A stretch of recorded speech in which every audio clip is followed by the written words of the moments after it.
Well, it all started one day. I was at baseball practice, and I came back, and my mom, she had been told to check my blood pressure from other checkups that I'd had, and so she checked it, and of course it went through the roof, and we didn't know what the cause of it was. And being the worrywart that she was, we had to go to the hospital. She took the emergency room at like midnight. It was January 19th. I was in 7th grade. It was the worst day of my life. I remember the day. But I got into the hospital and they checked it, and my blood pressure was something like 180 over 120, so it was super high. So I was admitted into the children's ED, and had a great nurse who took care of me, made sure everything I was on track with, whatever my blood pressure, whatever he had to do, he made sure he did it quickly. And then I was admitted into the Niswonger Children's Hospital. And that was great, just being here at home.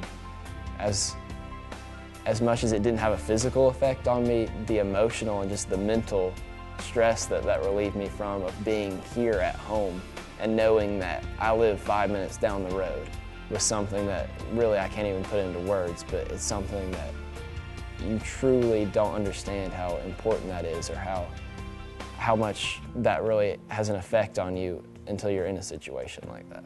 Really, the next day, I really didn't know what was going on, and we kept going through tests and tests and tests until I think it was 2 days later they came back in and had someone tell me that I had a tumor.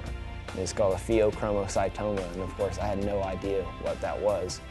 But the main idea was that I had this tumor on my adrenal gland that was releasing epinephrine and causing me to really have a really rapid heartbeat and to have this ginormously outrageous blood pressure that was really dangerous and could cause me to have a heart attack.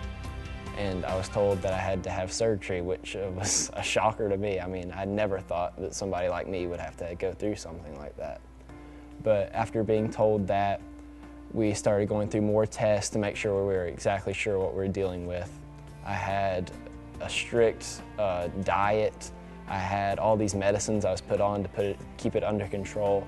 I had amazing doctors that made sure I was comfortable everywhere I went, made sure that I really had the best care I could possibly have.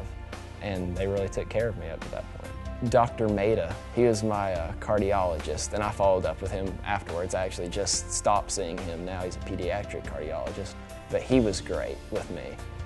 He just had a great bedside manner. I actually had some doctors, Dr. Robertson, he was awesome with me. I mean, he managed my whole case. He oversaw other doctors to make sure that I really was getting exactly what I needed. He kept everything on track. So he was really my role model for what I want to do with my life. So I had great doctors. I missed about 9 weeks of school. I spent 2 weeks of that in the hospital, and then another 3 weeks waiting for surgery just on medicine, just to prepare me for that. What you're going through is extremely scary, but I would say, as scary as it is, you're in good hands where you're at. You're going to be taken care of.